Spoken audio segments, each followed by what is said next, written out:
Welcome to Brave Healer Productions. It's time to experience what's possible.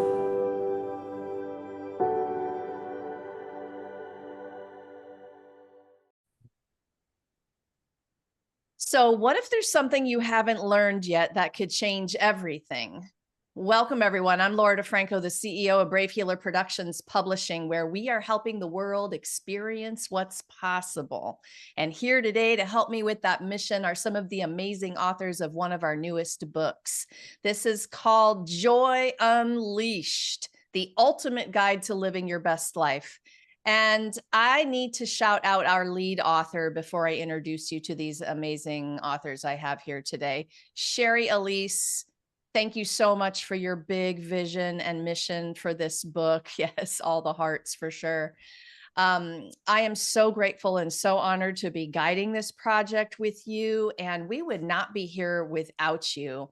You have given the energy to this project like you do every second of every day to your mission, and we love you for that. So you guys, I have some pretty cool people in my Zoom room today. Lolita Guerin is a stress management expert, 5-time Amazon #1 bestselling author, and Calm Process founder. I've got Michael Neese with me. He's the president of Our Future is Kind, where he teaches how to build a brilliant future one kind act at a time. And Eileen Dillon is here. She is transforming our world, sharing what she's been privileged to learn about the role emotions are designed to serve for us, mastering anger, fear, and loneliness, and developing the ability to live life from the inside out.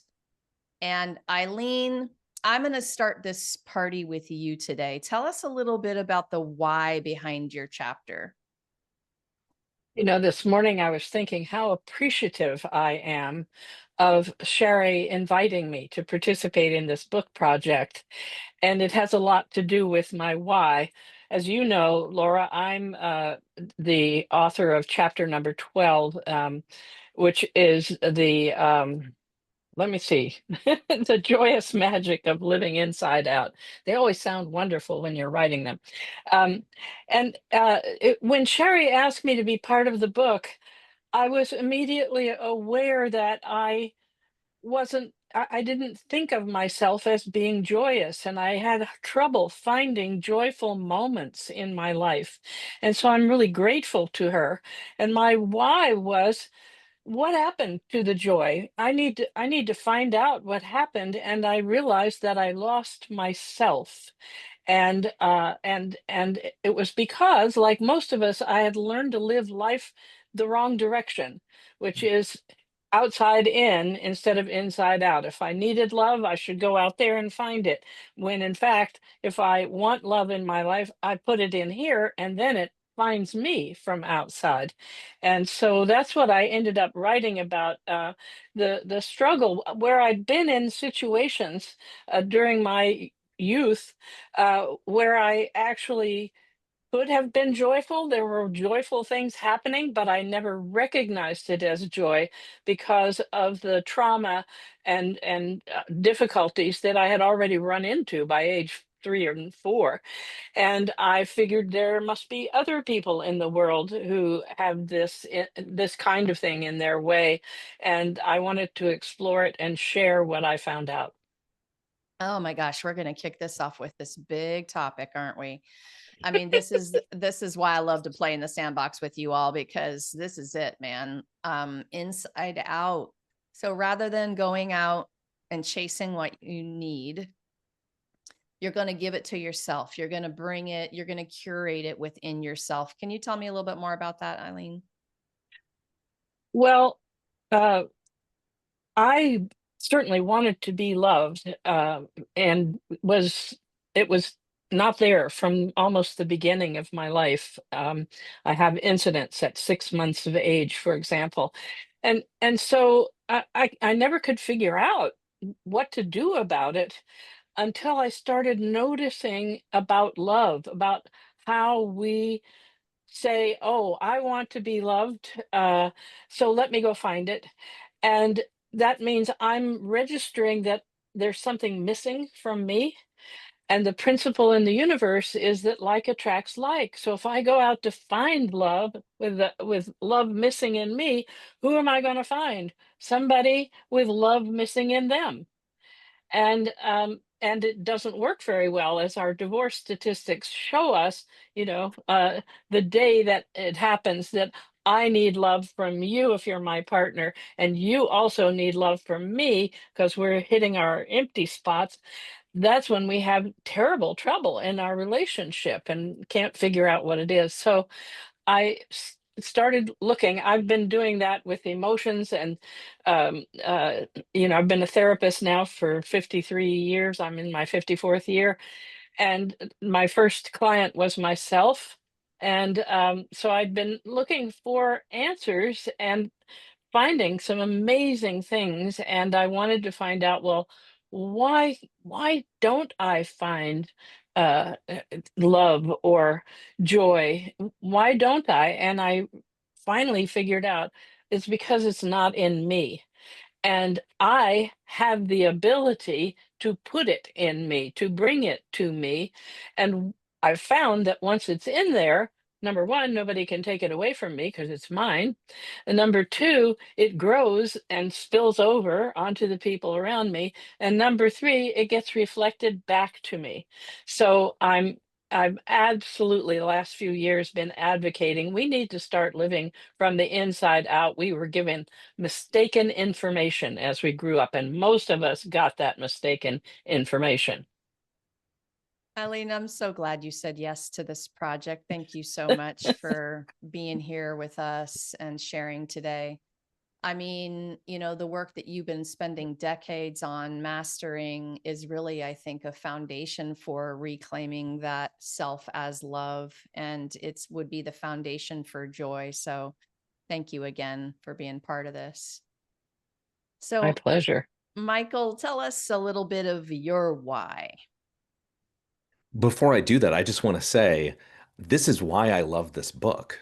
It feels like every time I open a new chapter and learn somebody else's sparks and hear about their ability to find joy and guide us all to unleashing our joy, I, I'm so glad I'm part of this project. So I'm very thankful. Um, Chapter 14 is the one that I wrote. It's We build the future we want to live in. Kindness helps us defeat overwhelm and create joy. And the why behind it is very simple. I had one of the hardest years of my life this year. It's been a very bad, no good, terrible year by all objective standards. And yet, I've had a great year. It's been fun. There was a surprise divorce. There was the loss of a pet. There were so many other things that went on this year that were very, very hard. But, people kept asking me, why are you still standing? How are you making it through this? And I recognized that it's the fact that I am a practitioner of kindness. That's what I chase all the time. That's what I teach other people how to do. Strategic kindness is not this, terrible thing where you're scheming and rubbing your hands together and twirling your mustache and trying to figure out how to use it to make other people do what you want. It's where you're deliberately trying to say, in this very hard moment, how am I going to deliver kindness to others? How am I going to give kindness back to myself? And by having taught that, and by having written about it, and by having tried to train other people, I found out that, oh my gosh, it's helping me through all of these very, very hard times. Because guess what? If you are having very hard times and you are trying to practice kindness, it makes you really resilient. And people who are kind and resilient, you find a lot of joy everywhere. Yes, oh my goodness, for sure. You guys, you're piggybacking off of Eileen's talking about emotions, and now you're bringing it to the kindness, which is, yes, same deal. Okay, so instantly on my mind is, well, Michael, if somebody's coming to you and they aren't so nice, like, what's your first step? Like, you're ready to just, blah, but you don't because you're taking a breath. But like, what's that process for you? It is trying to sit in the other person's perspective. That is an enormous piece of it because we don't always know what's going on in somebody else's life. Somebody shows up to work and they do a decent job, or they show up late, or they're, dressed a little funny that day. You don't know. You have no idea. They could have a very ill relative that they are caring for, and it is driving them bananas. And work might be their one escape where they can try to feel a bit normal. And so if somebody's curt with you, they send you that email with 50 other people on copy and say, you missed the deadline and it's your fault because you're stupid. You have to take that breath and you have to remember this is someone's favorite person. And I should be treating them with the same kind of care as I want somebody to treat my favorite person. And that's what gets me through so many of those exchanges. I mean, driving on the highway and somebody cuts you off and they kind of shake their fist at you like, ha ha, I got in front. Remembering that they have a different experience than I do, and they could just be having a lousy day, or they could be a very hard person to live with. That's their punishment. They can go off and have to live the life of being themselves. But yeah, again and again, it's trying to do that perspective taking and recognize there is a deeply marvelous human being inside of each of us that is worthy of treating with kindness, with ginger, softness. I love it, Michael. Thank you also for saying yes to this project, for being a part of it. I wrote down, this is someone's favorite person. Thank you for that. Perspective is a pretty badass awareness tool, just like curiosity. I put that in that same little boat. And, I hope you listeners are already like writing down the golden nuggets. I mean, our authors are going to drop awareness, and in one little moment for you, everything can change. That's how I feel about these topics. And so, oh my goodness. Okay, Lolita, tell us, what's the why behind your chapter?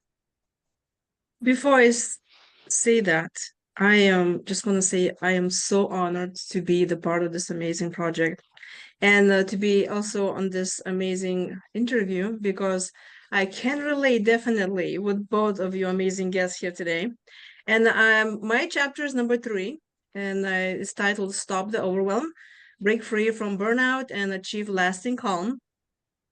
And I want to tell you that when I was listening to Eileen and Michael, I just can continue talking about my why, because I'm sharing a story that changed my life. And it was the bottom of suffering that I endure, not only emotionally, but also physically. And I realized that's the time for me to change. And someone could read the story and say, well, this is nothing special. It's not like I was, there's some more tragic or more impacting stories, but it looks like I'm just anyone else, just going along my life. And here I am in the emergency room. Plenty of people go to emergency rooms because they held this online. But why it was so important to me that moment, that I realized that all of this time I've been giving myself to other people because I'm being expected to give and give, because I was showing the kindness, because I was showing I'm always going to be there for everyone else, but I forgot the most important person. It was me. So, when we talk about kindness and we need to have empathy and all of this, find joy in ourselves, that's the key. We do not give kindness to ourselves. So someone who's listening in, they need to really ask, why am I not kind to myself? Why I can be kind to other people and have empathy and say, that person that cut me off in traffic. I love that example, by the way, Michael. Why I can tell, but you know what I tell? I say, oh, they probably really need to use the restroom. Been there. And you find that kindness right away, but then what happens when you actually need to give yourself that kindness? And then suddenly we don't know how to operate in this because we've never been taught that. And that's why I think I can relate so much with Eileen, because if you grew up in an environment, and I'm not just saying that, oh, you need to be angry at parents. No, it goes from generation to generation, the way that we need to sacrifice for everyone else. But my why is just to remind everyone that you cannot pour out of empty pitch. And we hear this all the time, right? but are we really following that? Because you need to start giving yourself the kindness, the empathy, honor your needs, so then you can give that to everyone else around you. Was it more of a mindset step that you made for yourself, or was there an action you started taking in the very beginning when you realized and you started this process for yourself? Give us a little window into that day. I think what changed, it was a blink of a second where I gave myself permission to be me. Mm. To honor my needs, to honor myself. And then when you say, you know what, I'm giving myself permission to be happy, or I'm giving myself permission to feel joy today. And actually, and I realized that, my dad was alcoholic and my mom was emotionally available and all that, like everybody else have in their family, nothing special. But I didn't really see what the really joy is. I was never allowed and felt safe of expressing myself, and was always scared and just want to make sure I'm not going to get hurt. And so I never learned what is truly to be open with yourself, even to feel joy, because I was always afraid that the second shoe would drop and something will show up, and learning. And so when you change your mind and say, I'm going to give myself permission to let go of that and relax and really honor myself and love myself, and then you have an action of, then you want to change. And change doesn't have to be very drastic. You can just allow yourself to do everything slower instead of rushing somewhere. Just cut the speed, just little things like, or just take a breath, or like take a minute of your hour and just do nothing. Just small little action steps, then you move to the big change. But I always say stress management should not be stressful. Yes, no doubt. Lolita, thank you for saying yes to this project, for being a part of it. You guys, I have so much gratitude to all three of you. You took on my challenge of putting that vulnerable, real story in this book. And then you're stepping up in the second part of these chapters with the spark. We're calling it the spark. Your master teachings. I mean, y'all have been around a minute and you have dedicated your lives to the journey and understanding it and now teaching people. So this book is such an incredible gift, especially when you think about the tools people are going to learn. I want to share the cover for just a moment. This beautiful cover beams some light beams at you guys from this cover. Thank you, Dino Marino, for the cover design. It's gorgeous, amazing. Michael, can we find joy no matter what? Oh, that is a great question. I think we can find joy often, and I think we can find it when we really need it. I don't know that it is always available to us. There are moments when we have other emotions that are flooding our systems, and we have to pay attention to those. It is inauthentic to say that we are always joy-filled and that is every minute of every day. I think that's too much pressure for any of us to feel that. And I think it's also true that emotions are time-bound. Emotions, they can well up, they can be big, and they can eventually fade out. And it's during those times when you have fear or you have anger or you have righteous indignation, whatever that other big emotion is, I think when that tamps down just a bit, I think that's the opportunity to spot joy, to recognize, oh my gosh, this is actually a hilarious situation we're all in. I know that we're all kind of angry at each other in this moment because we're all reaching for the last bag of Doritos at this convenience store, and I want it, and you want it, and everybody wants it. But it's actually really funny. And we can laugh at ourselves and we can bring up the joy. So I think that's what this book is about, is the fact that it's there. We have the joy, and it's taking those deliberate actions to try to find it and make it well up in us so that we can enjoy our lives, so that we can see the funny when we need to. We can find the love for each other and for ourselves in those special moments. Lolita, what do you want to add? Can we find joy no matter what? Yes. Because even if we upset or angry or the moment when you say, okay, this is an emotion that I'm having, and I will honor my needs to experience this emotion, then it changes the point of view about what is that you're dealing with. And when you understand that this is just an experience that you're going through, and that's great to experience, because that's life is for. When you put a different title, and then you think, even if there's something very bad, looks like it's very negative happening, actually I am so grateful for what it is, and that brings me joy. All right, mistress of emotions, Eileen Dillon. I'm so glad you're going last on this one. What else do you want to say about this? Like, can we find it no matter what? And I'm assuming if you say yes, like there's a how, like how do we do it when we're just having a crappy day? Well, what came to me as both of Michael and Lolita were talking is it's joyful to find joy. And years ago, I realized that I had a whole lot of problems and felt terrible and had many bad years, Michael. Mm. And I realized that the work was not in trying to do a particular thing. The work that I needed to do was getting what was between me and where I wanted to go out of the way. And so when we talk about emotions, my learning is that emotions are energy, that they're giving us a message as part of our experience on what we need to do to help the emotions do their job of helping us to live a better life and then move out of the way because they're energy and they want to move. And so I think, yes, we can find joy no matter what. Part of it is what we focus on, and part of it is developing the habits of of using emotions to move those, like the righteous indignation that you mentioned, Michael, move those things out of the way. And we can do it very simply, and we've been describing it some here too. If I focus on kindness or I focus on love, then righteous indignation is not going to have much room to breathe. And so the principle that I developed and used as a tagline on my podcast for 15 years is pay attention not to what you want to overcome, but to what you want to become. And I think when you do that, yes, you can find joy no matter Mm. what.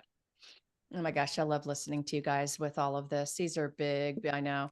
We give Eileen the snaps. These are big potatoes topics, honestly. So I want to give you all a chance to wrap up with a message you want to leave everyone with in terms of your spark. And it sounds a little like this. Lolita, what's that most important thing you want us to know about breaking free from burnout? This comes right from their chapter titles, you guys. And for you, Lolita, I love the piece in there that says achieve lasting calm, because who doesn't want some lasting calm? Tell us that thing you want us to know. It is all about giving yourself permission, and taking off the badge of honor that comes with stress and burnout. Because in our society, we're wearing stress as a badge of honors, meaning you are needed. That's where you will not be discarded. That really goes down to survivalism, though, I believe. So if we just allow ourselves and others to be and honor our own feelings and needs, I think the world will be a better place.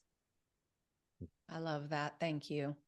That's oh my gosh, did you guys hear it? Like, if you're striving so hard to be needed, that you, right? I mean, like, think of the stress levels people are putting themselves into. Um, all right, you got me thinking on that one, Lolita. Eileen, tell us yours. What's the thing you most want us to know about living from the inside out? Well, I'd like to segue off what Lolita said a while ago, that she needed to give herself permission to be me. And what I've noted is that Everybody arrives here full of love and joy. Most babies will just laugh like crazy. They take joy in things. And the problem is that we lose that as we go through life. Either people are teaching us different things, or we have bad experiences, or we interpret things in a way that's painful. We learn to be a victim. And so my spark is about finding myself and defining myself by putting boundaries around it, which took me into my almost to my 50s before I learned how to put a boundary around myself. And the purpose, we tend to think if we focus on self, we're being selfish. But I think it's a matter of survival and thriving, that we come here as souls, and we're all full of soul energy. We're all full of love. And then we lose track of it. And the key is to not keep that condition. Go ahead, find it again. Value myself because I know that I came here to grow and develop the soul that I already am. And I want to value myself because I'm soul stuff. I'm not just little old me. Soul stuff. I like that one too. Thank you for that. Okay, Michael, close us out today on yours. What's the most important thing you want us to know about using kindness to defeat overwhelm? We live in a universe where the future is going to keep falling into our lap moment on moment on moment. It's up to us to choose what we do with that. We can build the future that we want to live in. And part of building that future that we want to live in means we don't have to believe anybody else's stories. We don't have to leave it up to them to define what that future looks like. We get to define what that looks like. And so when people read through my chapter and get the sparks, thinking about how they can make themselves more resilient, it's a matter of choosing, am I going to live a life aligned with values that are dear to my heart? Or am I going to get corners because people tell me that that's the way I should do it? And what you find is that when you start living your values, everything releases. There's no more pressure. You are now able to just live your life as your authentic self. And once you're doing that, you become very resilient because the outcome is less important to you than the process of living. Thank you for that. Michael, Lolita, Eileen, thank you so much for what you do in the world and for being here today to share it with everyone. Thank you for being an incredible part of this book. And you guys, this is way more than a book. This is a very generous community who is ready to answer a question, carry on the conversation from today. Maybe you need some support. Go on down into the show notes. I have everybody hooked up with their websites. Please go click and explore. These authors are up to some amazing things in the world. And of course, we would love for you to go on over to Amazon and grab your copy of Joy Unleashed. The link is below for that as well. And lastly, today, everyone, remember your words change the world when you're brave enough to share them. So it is time to be brave. See you next time, everyone. Bye.